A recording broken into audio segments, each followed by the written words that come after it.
चलिए आज हमें वैदिक साहित्य के अंतर्गत जिस विषय को जानना है, सूक्तों का जो विषय हमारा चल रहा था, जो वैदिक सूक्त हैं, उन वैदिक सूक्तों में हमें आज कल हमने जाना था अ, वरुण के लिए। आज हम एक नए सूक्त को जानेंगे, समझेंगे कि वरुण सूक्त का जो हमने कल वर्णन जाना, आज हम समझते हैं एक नए सूक्त के लिए। ठीक है ना, चलते हैं।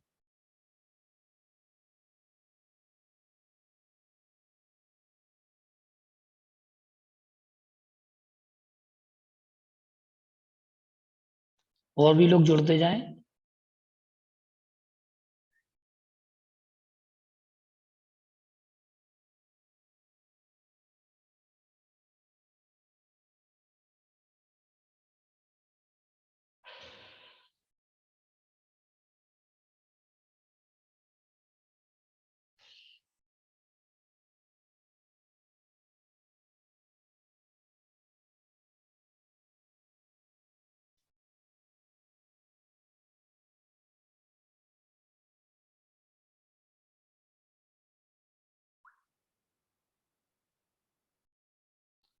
तो हम चलते हैं।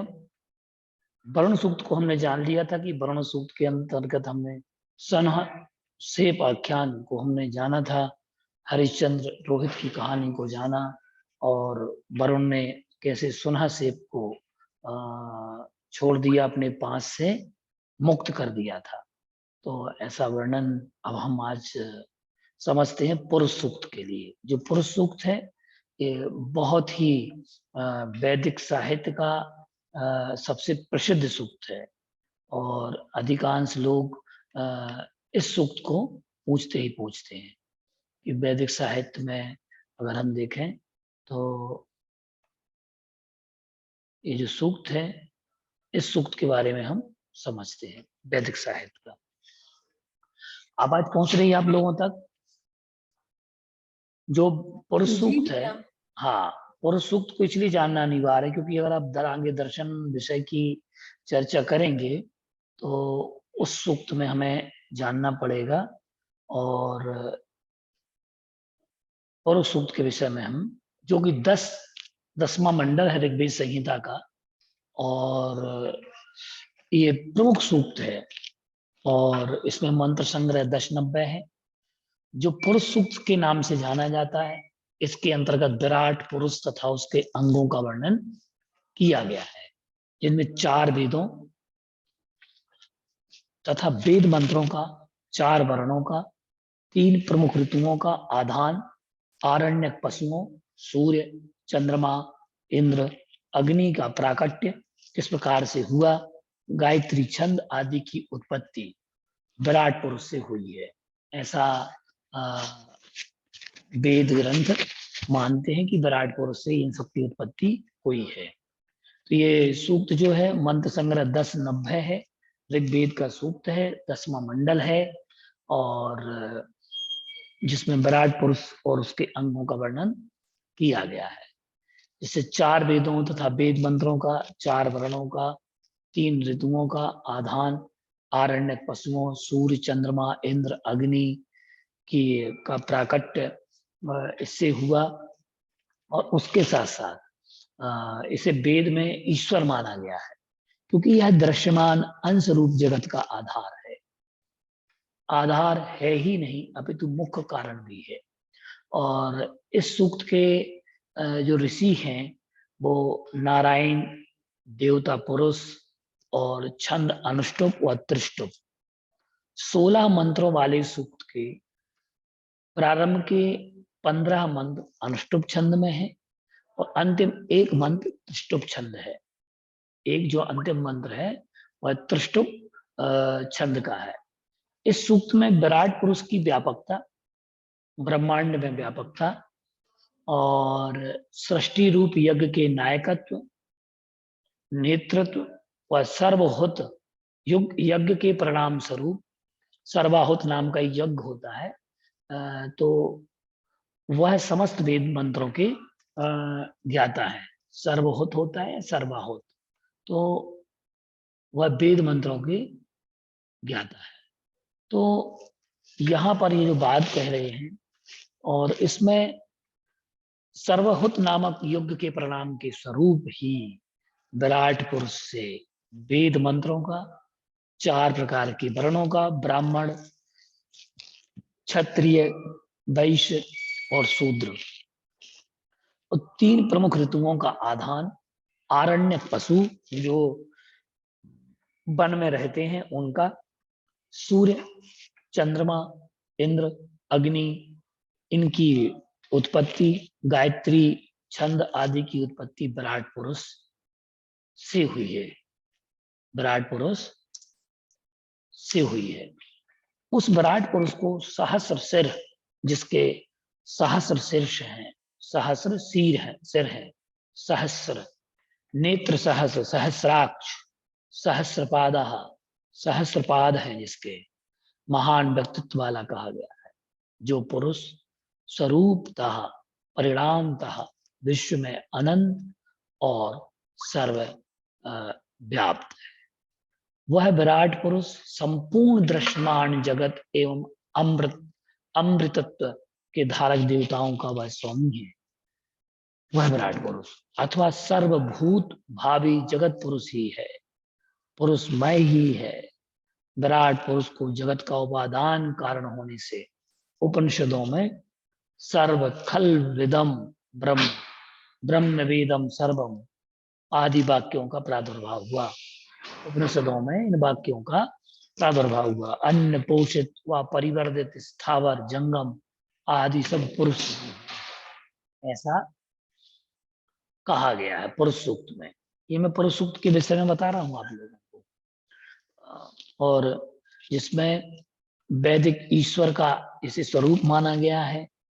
विभिन्न अंगों में मैंने आपको बताया कि 4 वर्णवादों की इसमें उत्पत्ति बताई गई है, और इसमें कहा भी गया है सहस्र शीर्षः पुरुषः सहस्राक्षा सहस्रपाद सा भूमि विश्वतो वृत्वात्यति अष्ट दशांगुलम पुरुष एवेदम सर्वम यद भूतत्रयम् यच्च भव्यम उता मृतत्वस्येषानु यदन्नहेनास्तिरोहति। ऐसे पद इसमें दिए गए। अब इसमें कह रहे हैं कि पुरुष अनंत महिमावान है, विराट है, त्रिकालदर्शी है, त्रिकालवर्ती है, जगत का एक पादांश मात्र है, शेष 3 पाद में द्युलोक विधान है। और वैष्णव शास्त्र पुरुष सूक्त के 3रे मंत्र का आधार लेकर अपनी त्रिपाद विभूति वैकुंठ की मान्यता को पुष्ट करते हैं। जो त्रिपाद विभूति वैकुंठ है, वैकुंठ आदि का भी इसमें वर्णन दिया गया है। जो त्रिपादीय पुरुष है, ऊपर दिव्यलोक में है, चतुर्थ भाग इसका संसार में पुनः आता है, जो चेतन अचेतन वर्ग के भौतिक जगत एवं दिव्यलोक में व्याप्त हो गया। ये सारांश है। और इस पुरुष से व्यक्त जगत जो सामने दिखाई दे रहा है, देहाभिमानी जीव उत्पन्न हुए हैं, जो देहधारी जीव हुए हैं वो भी इससे उत्पन्न हुए हैं, और अपने से भिन्न देव, मनुष्य, पशु, पक्षी में यही प्रकट हुआ है। इसके उपरांत इसने पृथ्वी लोक का निर्माण कर प्राणियों के शरीर को बनाया। अतः यह पुरुष संपूर्ण ब्रह्मांड में सर्वव्यापक है।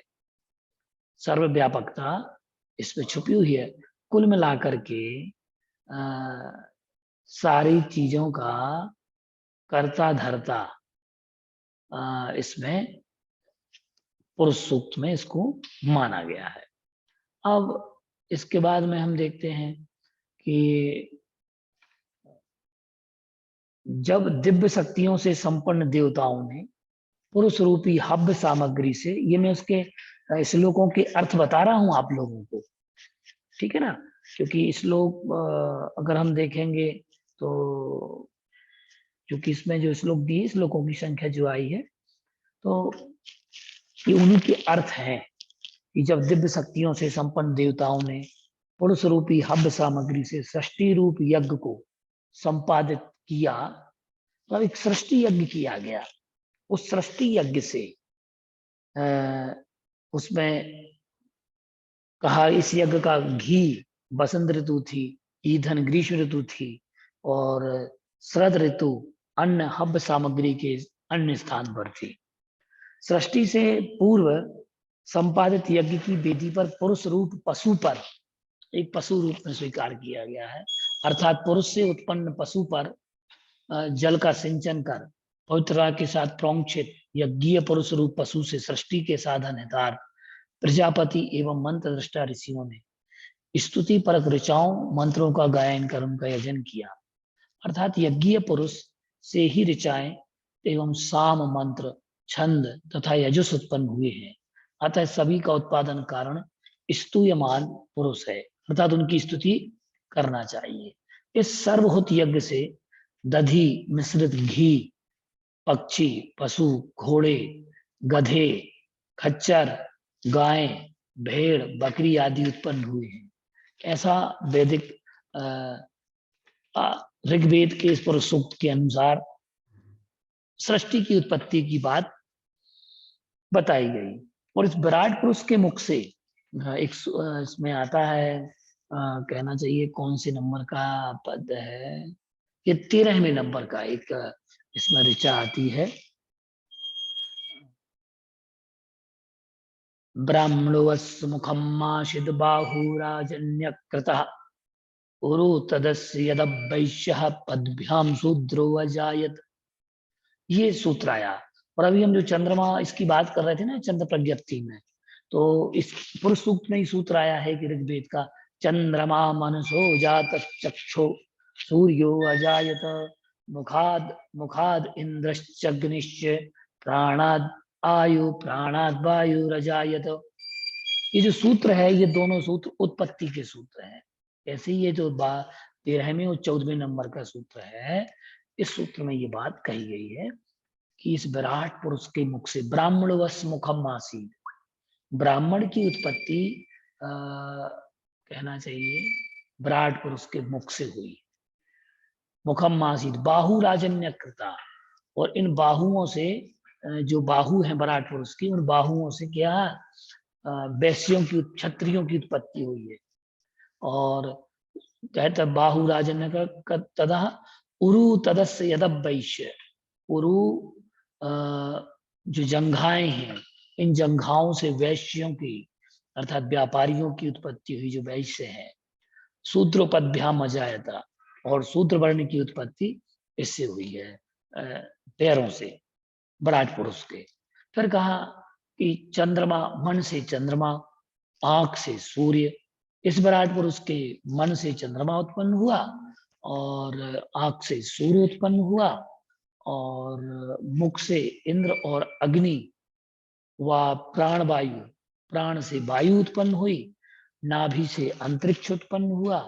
फिर इसमें अगला 15वें नंबर का सूत्र आता है, इसमें नाभ्यासीदतंतरिक्षम शीर्षोद्यो समवर्तत पद्भ्याम भूमिर्दिशि श्रोत्रा तथा लोकाम अकल्पयन। ये आया। तो नाभि से अंतरिक्ष, सिर से द्युलोक, कान से दिशाएं, और दोनों पैरों से भूमि की उत्पत्ति हुई है। भूमिर दिशा, दिशाएं, द्युलोक कान से दिशाएं हुई, और भूमिर दिशा श्रोत्रा तथा लोका अकल्पयन। तो भूमि से पैरों की उत्पत्ति हुई है, पैरों से भूमि की उत्पत्ति हुई है, ये बात यहाँ पर कही गई। फिर इसका एक मानस यज्ञ भी हुआ इसमें एक मानस यज्ञ भी संपन्न हुआ। और मानस यज्ञ के द्वारा, यज्ञ में देवताओं के द्वारा पशु रूपी बंधित पुरुष विराट पुरुष से यज्ञ का 7 परिधियों एवं 21 संविधाओं का निर्माण हुआ। इससे क्या हुआ?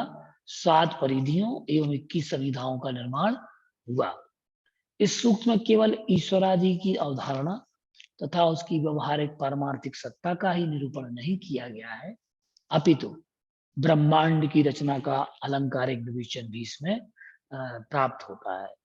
प्रमुख रूप से सृष्टि का रचयिता इसमें पुरुष है। मूल विशेषताएं आप समझ लें पुरुष सूक्त की, कि इससे जो है उसका रचयिता पुरुष है और यह पुरुष अनंत चरणों से युक्त है, अनंत चरणों से विभूषित है तथा महामहिम व्यक्तित्व से संपन्न महापुरुष है, जो समगत विश्व में सर्वत्र व्याप्त है।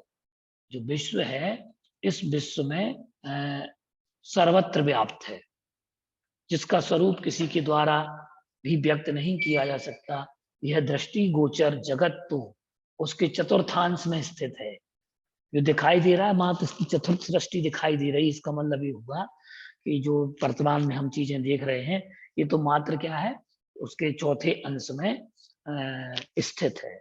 और ये संपूर्ण जगत जो है पुरुष है, भूत और भविष्य जगत है वह भी पुरुष ही है। वह अमृत तत्व का अविनाशी पदार्थों तथा जगत के भोगों को बढ़ाते हैं उन सभी का स्वामी और शासक भी है। अमृत तत्व का, अविनाशी पदार्थों तथा जो जगत के भोगों को बढ़ाते हैं उन सभी का शासक है। तो इस प्रकार से पुरुष सूक्त की हमने बात इसमें की है। ये पुरुष सूक्त इस प्रकार से है। और पुरुष सूक्त मुख्य रूप से लोग क्या करते हैं, चातुर्मास में पुरुष सूक्त का पाठ करते हैं। जो चातुर्मास लगते हैं वैष्णव लोग क्या करते हैं, चातुर्मास में पुरुष सूक्त की बात करते हैं, पुरुष सूक्त का पाठ करते हैं। क्यों करते हैं? तो क्योंकि ये भगवान विष्णु के समक्ष पुरुष सूक्त का पाठ किया करते हैं, उससे उनकी बुद्धि बढ़ती है।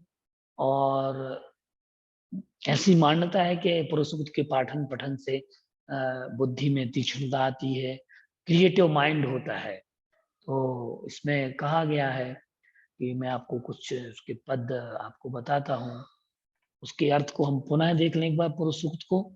सहस्र शीर्षः पुरुषः सहस्त्राक्षः सहस्रपाद सा भूमि सर्वतः स्पृत्वात्यतिष्ठत् दशांगुलम। जो सहस्र सिर वाला है, सहस्र नेत्र वाला है, सहस्र चरणों वाला है, विराट पुरुष है। वे सारे ब्रह्मांड को आवृत करके भी 10 अंगुल शेष रहते हैं। अर्थात इसमें 10 अंगुल शेष फिर भी बचा रह जाता है शेष। फिर कहा पुरुष एवेदम सर्व यद भूतम यच्च भाव्यम उतामृतत्यस्यैसानो यदन्नेनातिरोहति। जो सृष्टि बन चुकी है, जो बनने वाली है, यह सब विराट पुरुष ही है। इस पर अमर जीव जगत के भी हैं, वे भी स्वामी हैं। इस अमर जीव जगत के भी वे स्वामी हैं। जो अन्न द्वारा वृद्धि प्राप्त करते हैं उनके भी वे ही स्वामी हैं। अर्थात जो अन्न इत्यादि उत्पन्न हुआ है उसका स्वामित्व किसके पास में है? विराट पुरुष के पास। फिर यहाँ तीसरे नंबर के ऋचा में कहते हैं एतावानस्य महिमा तो ज्यायांश पुरुषः पादो अस्य विश्वा भूतानि त्रिपादस्यामृतम दिवी। अर्थात विराट पुरुष की जो महत्ता है अति विस्तृत है। इस श्रेष्ठ पुरुष के एक चरण में सभी प्राणी हैं, 3 भाग अनंत अंतरिक्ष में स्थित है। मतलब जो एक चरण है इसका त्रिपाद कहा गया, तो एक भाग मात्र है जिसमें एक चरण जो है चरण में वह मात्र एक चरण में सभी प्राणी आ गए। 3 भाग तो अनंत अंतरिक्ष है। फिर आगे कह दिया पुरुष सूक्त में त्रिपा दूर दूर दूर्ध्व उद्दैत पुरुषः पादो अस्य अभवत् पुनः ततो विशद व्याक्रमत् क्रमत् क्रामत् शासनानशे शनि अभी। 4 भागों वाले विराट पुरुष के एक भाग में यह सारा संसार जड़ चेतन विविध रूपों में समाहित है। इसके 3 भाग अनंत अंतरिक्ष में समाये हुए हैं। फिर उसके बाद ब्रह्मांड की उत्पत्ति के विषय में बताते हैं, ततो विराड विराड जायत विराजो अधि पुरुषः जातो अत्यरिच्यत पश्चात भूमि मथो भूमि भू भूमि मथो पूरा पुरः। उस विराट पुरुष से यह समस्त ब्रह्मांड उत्पन्न हुआ है। उस विराट से समष्टि जीव उत्पन्न हुए हैं। वही देहधारी रूप में सबसे श्रेष्ठ हुआ है, जिससे सबसे पहले पृथ्वी को फिर शरीरधारियों को उत्पन्न किया है। इसके बाद विराट पुरुष के उस यज्ञ प्रकृति यज्ञ के बारे में बताते हैं छठवें इस ऋचा में। तस्माद्यज्ञात सर्वहुतः संभ्रतम प्रसदाजयम पशूनस्तांशके वायव्या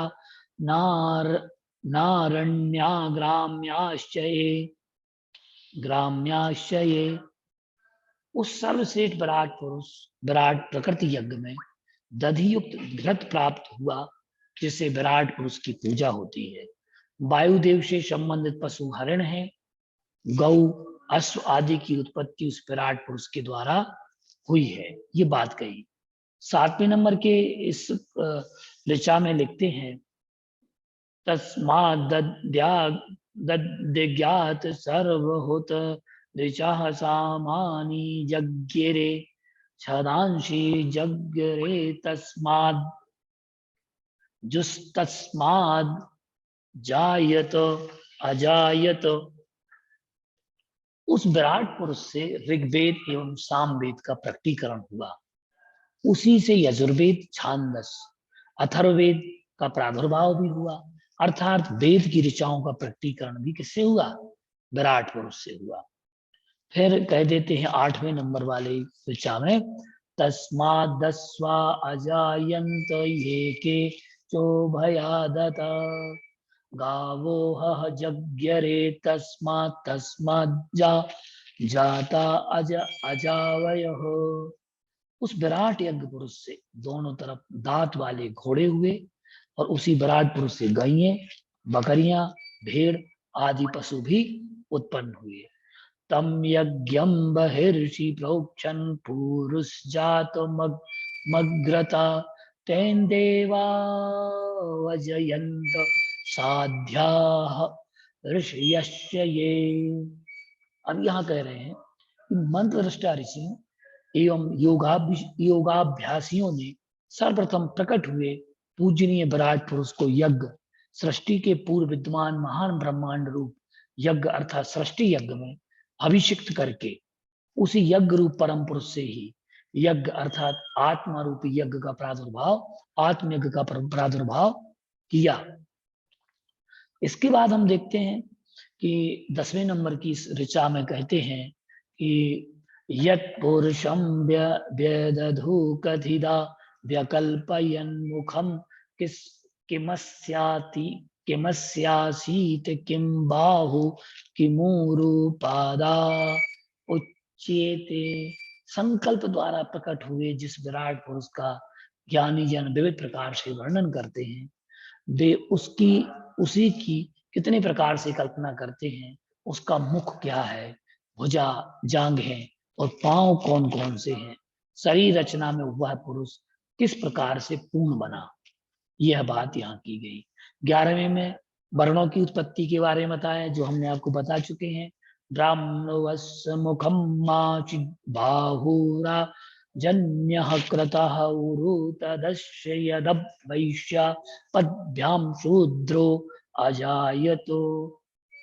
विराट पुरुष के मुख से ब्राह्मण, ज्ञानी, विवेकवान जन हुए। क्षत्रिय अर्थात पराक्रमी व्यक्ति उनके शरीर में विद्वान बाहुओं से हुए और वैश्य पोषण शक्ति संपन्न व्यक्ति उनकी जंघा से और सेवा धर्मी व्यक्ति उनके पैर से हुए।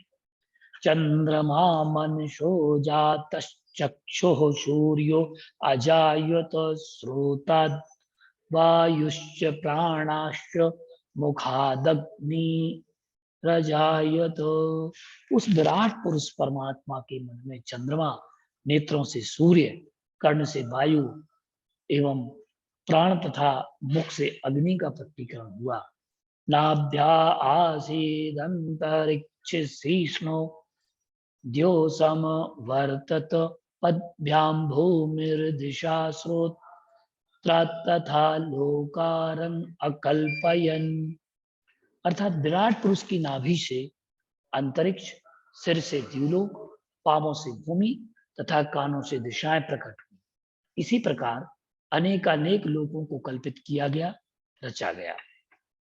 यत् पुरुषेण हविषा देवा यज्ञमतन तन्वत वास वसंतो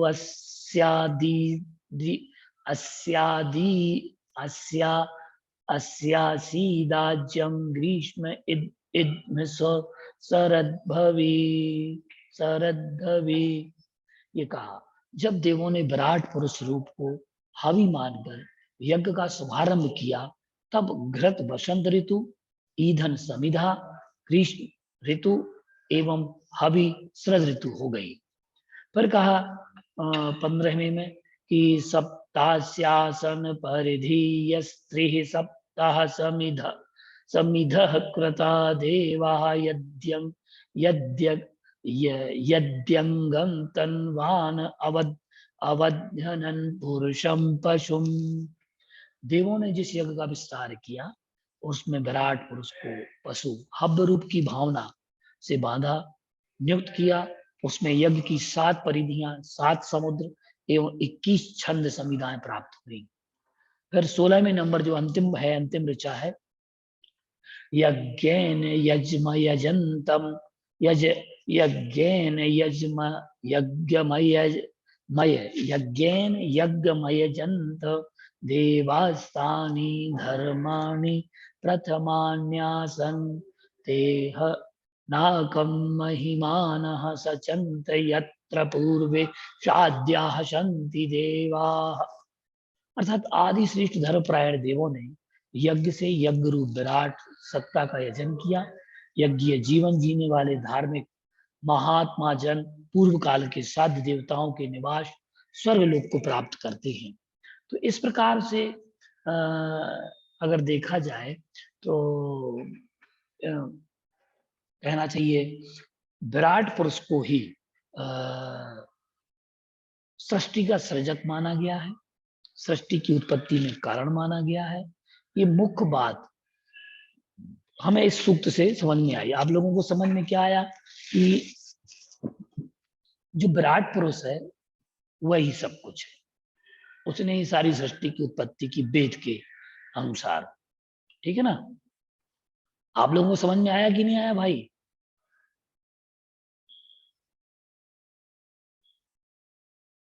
भैया थोड़ा थोड़ा सा आया। इससे आपको एक दृष्टि तो मिली कि सृष्टि उत्पत्ति में जो कारण है वो वैदिक दर्शन के अनुसार या वैदिक साहित्य के अनुसार विराट पुरुष है। यद्यपि अन्य दर्शन जो है वो क्या कहते हैं, ईश्वर न तो सृष्टि का कर्ता है न सृष्टा है, और सब कर्म के स्वयं के कर्म के भोक्ता है, ये बात की। लेकिन ये यहाँ वैदिक साहित्य के अनुरूप बात चल रही है, तो हमें उसके अनुरूप ही बात करना पड़ेगी। ठीक है ना? क्योंकि उसको जाने बिना, समझे बिना हम आगे कोई अगर विषय वस्तु हमारे बीच में आती है तो कई बार हमें ऐसे विषयों को उठाना होता है, पढ़ना होता है, जिससे हमें एक दृष्टि तो मिलती है कि अन्य दर्शनों में भी, अन्य साहित्य में सृष्टि के बारे में क्या क्या कहा, ये ज्ञान तो मिला कि नहीं मिला, अनुभूति? हाँ सर। ये तो समझ में आ गया ना कि भाई वैदिक साहित्य सृष्टि से संबंधित क्या बात कहता है। तो एक नई दृष्टि, नया ज्ञान तो प्राप्त हुआ। बबीता जी ये याद नहीं रह पा रहे पर सर ये सर देखिए, याद सुनने करना में नहीं, अच्छा लग रहा है लेकिन सुनिए, लिख नहीं पा रहे। याद नहीं करना है। कुछ चीजें ऐसी होती हैं जिन्हें याद नहीं किया जाता है, माइंड में रख लिया जाता है। जब कभी समय आता है तो वो अपने आप स्वतः निकल आती हैं बातें। ठीक है ना? जैसे आप लोग सांसारिक जीवन में या हम अपने दैनिक जीवन में कितनी बातें याद रख लेते हैं जो हमारे काम की होती है, हम वही बात अपने माइंड में रखते हैं कि नहीं रखते हैं, बताइए भाई। जब कभी समय होता है, मान लो आपसे किसी ने कोई कोई बात आपसे बोल दी, तो आप अवसर देखकर ही बोलते हैं कि कभी भी बोल देते हैं, बताओ। अवसर देखकर। अवसर देखते हैं कि नहीं देखते हैं अपन कि हाँ। जब कभी मौका आएगा तो हम देखेंगे, अभी तो छोड़ दिया हमने, ऐसा सोचते ना। तो ऐसे ही कुछ चीजें ऐसी होती हैं जिन चीजों को हमें पढ़ना होता है, कुछ चीजें पढ़ने के लिए होती हैं, कुछ अनुकरण करने के लिए होती हैं और कुछ पालन करने के लिए होती है। तो ये आपके विवेक के ऊपर निर्भर करेगा कि आपको किस बात का पालन करना है, किसका नहीं करना है। लेकिन जब तक आप इन साहित्य आदि को नहीं समझेंगे, तब तक आप एक नई दृष्टि को जन्म नहीं दे सकते। लाभांशी। जी भैया। नई सोच मिली कि नहीं मिली आपको कि ऐसा भी है कि सृष्टि का कर्ता एक विराट पुरुष है, जिससे ब्राह्मण, क्षत्रिय, वैश्य, शूद्र इत्यादि की उत्पत्ति हुई। अब आप आदि पुराण को उठाएं, किसको उठाएं? आदि पुराण को। तो आदि पुराण में क्या कहा है कि भगवान वृषभदेव ने वर्णों की स्थापना की। वहां मनुस्मृति को खोजें हम, मनुस्मृति में वह कहते हैं कि मनु किसे कहते मालूम है आप लोगों को? मनुष्य को। देखो, मैं बहुत अच्छी बात बता रहा हूँ। कुल करह मनु, एक सूत्र आया है। क्या आया है? कुल करह मनु। मनु जो होते हैं वो कुलकर होते हैं, या यूं कहें कुलकर ही मनु होते हैं। क्या होते हैं? जो मनु का कुलकर। जो मनु का कॉन्सेप्ट है, जो मनुओं का कॉन्सेप्ट है, ये जैन दर्शन में कुलकरों का कॉन्सेप्ट था। उत्सर्पणी अवसर्पणी काल में आया ना कि 14 कुलकर हुए, जो 14वें कुलकर नाभि राय हैं। और किसी ने सूर्य चंद्र के बारे में ज्ञान दिया। तो ये सृष्टि के लिए क्या करते हैं? उनके जीवन यापन से संबंधित उनके क्रिया विधान को, कर्म विधान को, सारी चीजों को समझाते हैं, बतलाते हैं। वो कुलकर कहलाते हैं। ठीक है ना? वही कॉन्सेप्ट। परिवर्तन कर। परिवर्तन नहीं करते, परिवर्तन नहीं करते। जो प्रकृति में विद्यमान होता है, उस प्रकृति के प्राकृतिक ज्ञान को प्रदान करने वाले कुलकर होते हैं। वो परिवर्तन नहीं करेंगे, वो आपकी सोच में परिवर्तन करेंगे। जैसे कि नाभि राय को नाभि राय क्यों कहा जाता है? क्योंकि उसके पहले जैसे ही संतान की प्राप्ति हुई, क्योंकि पहले तो युगल युगलिया होते थे। युगल युगलिया क्या करते थे उनके पूर्व तक में? तो वो जन्म हो जाता था, दोनों का उनका विवाह इत्यादि भी हो जाता था, और ये छींक आने पर, किसी की जमाई आने पर वो मृत्यु को प्राप्त हो जाते थे। तो जैसे ही नया जन्म होता तो वो अपनी आयु उनकी पूर्ण हो जाती थी। तो उस समय तक मनुष्य नहीं जानते थे। तो जो संतान होती है, तो एक संतान के साथ साथ में एक प्लासेंटा के साथ में क्या रहता है? एक नरा, जो नाभि से जुड़ा रहता है, नाभि नाल जिसे बोलते हैं। क्या बोलते हैं? नाभि नाल। तो नाभि नाल जब संतान हुई किसी में, वहां नाभि राय के वहां अयोध्या में, तो क्या हुआ कि लोग घबरा गए कि अरे बच्चे से ये नाभि नाल अलग हो ही नहीं रही है, संतान की प्राप्ति हुई, अभी भी मां से जुड़ी हुई है नाभि का कनेक्शन। तो वो घबरा गए, वो नाभि राय के पास पहुंचे। नाभि राय ने फिर बताया कि इस नाभि नाल को अलग करना होता है, काटना होता है, क्योंकि लोग घबरा जाते हैं भाई इसमें ऐसा ना हो कि इस नली को काट दें तो जो माता है उसका मरण हो जाए, या पुत्र का या संतान का मरण हो जाए। तो उन्होंने उस नाभि के विषय में उन्हें ज्ञान प्रदान किया था। तो इस कारण से उनका नाम क्या हो गया? नाभिराय। क्या पढ़ा? नाभिराय। हाँ, नाभिराय। इसलिए आ गया कॉन्सेप्ट। पहले मालूम था कि नहीं था आपको ये कॉन्सेप्ट? मालूम था नहीं भैया। पता था। भैया लेकिन बता नहीं पाए। नहीं पता था। तो ये जो नाभिराय है, इसीलिए तो उन्हें परिवर्तन तो नहीं किया ना। उस प्रकृति की जो समस्या आई, उन समस्याओं का निदान करने वाला मनु होता है। तो जो वैदिक मनु हुए हैं उन मनुओं में वैवस्वत मनु आदि जो मनुओं की परंपरा दी है, वैवस्वत आदि मनुओं की, एक बार वो परंपरा भी आप लोग पढ़ें, इससे आपको साहित्य का ज्ञान प्राप्त होगा। अब इसके बाद में यहाँ इसमें सृष्टि प्रक्रिया के बारे में बताया कि सृष्टि किस प्रकार से निर्मित हुई, एक वो उसमें पूरी कल्पना भी के एक सूक्त और आएगा, अभी प्रजापति सूक्त पढ़ेंगे हम कल, कि प्रजापति जो सूक्त आएगा ना, उस प्रजापति सूक्त में भी बहुत सारी बातें आपको जुड़ी हुई मिलेंगी।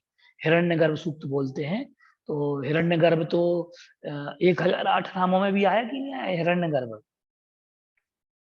आया आया है। है। हाँ हिरण्यगर्भा, स्वर्णगर्भा, तप्तगर्भा आदि तो जो सहज वर्ण, नाम जी में है ना ये? हाँ, तो ये हिरण्यगर्भ, स्वर्णगर्भ, ये जो शब्द आए हैं ना, ये शब्द और ये हिरण्यगर्भ सूक्त, ये काफी उससे रिलेटेड रहेगा और उससे हम उसको जोड़ेंगे विषय को, तो इससे आपको शोध की दृष्टि मिल रही है कि अगर आपने किसी दर्शन को पढ़ा है तो उस दर्शन के आधार पर ये इसकी जड़ें कितनी मजबूत हैं, ये सारी चीजें हमें पता चलेंगी, हम उसको जानेंगे और समझेंगे कि हिरण्यगर्भ सूत्र क्या है। ये सूक्तों की जो परंपरा इसमें रही है, तो इन सूक्तों के माध्यम से कुल मिलाकर के उस सृष्टि प्रक्रिया को बताया गया है इस पुरुष सूक्त में।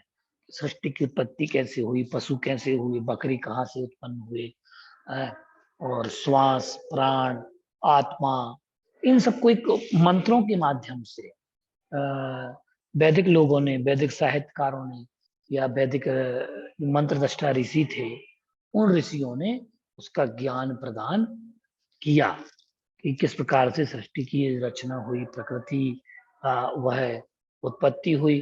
तो इस प्रकार से आज हमने जाना कि ऋग्वेद के दशम मंडल में जो सूक्त है, तो वह सूक्त जो है वह है पुरुष सूक्त।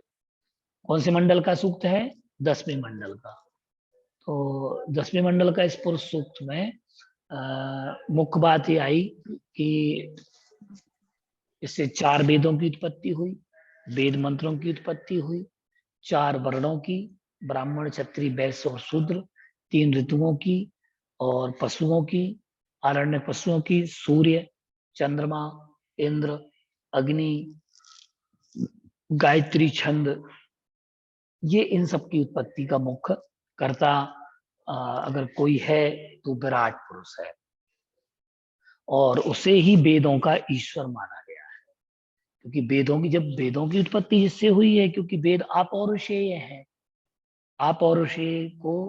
अपौरुषेय ही वेद हैं, जिनकी उत्पत्ति पुरुषों ने नहीं की, पुरुषों ने नहीं लिखे, तो ये एक अलौकिक है, और जो अलौकिक उपाय को बताते हैं तो वह वेद है, और ये संपूर्ण दृश्यमान स्वरूप जगत का आधार है।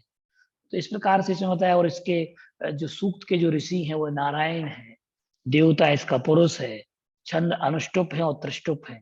16 मंत्र वाले इस सूक्त में, कुल 16 मंत्र हैं इसमें, 16 मंत्र वाले सूक्त के पहले के 15 जो मंत्र हैं वो अनुष्टुप छंद में है, और अंतिम जो मंत्र है वह त्रिष्टुप छंद में है। तो इस विराट पुरुष के व्यापकता विराट है, ब्रह्मांड में व्याप्त है, सृष्टि रूप यज्ञ का नायक है, सर्वोत यज्ञ के परिणाम स्वरूप वेदों की, मंत्रों की, वर्णों की जो प्रकृति यज्ञ हुआ, जिसको सर्वोत प्रकृति यज्ञ हुआ, उस प्रकृति युग से ही सारी सृष्टि का उत्पत्ति करता विराट पुरुष को माना गया है, जो सहस्र नेत्रों वाला है, सहस्र सिर वाला है, सहस्र पादों पैरों वाला है, महान व्यक्तित्व है, ये सब विराट पुरुष ही है। तो विराट पुरुष के बारे में ये बात की गई है। हम आगे हिरण्यगर्भ सूक्त के विषय में हम जानेंगे, समझेंगे। तो जो हिरण्यगर्भ सूक्त है उसके बारे में हमें जानना है और समझना भी है। तो ये विराट पुरुष के बारे में हमने आपसे आज चर्चा की, जाना, समझा, और मैं आशा करता हूं कि आप लोगों को ये विषय समझ में भी आया होगा। एक नई दृष्टि, एक नया चिंतन आप लोगों के मन में आया होगा, और निश्चित है ये जो अभी आज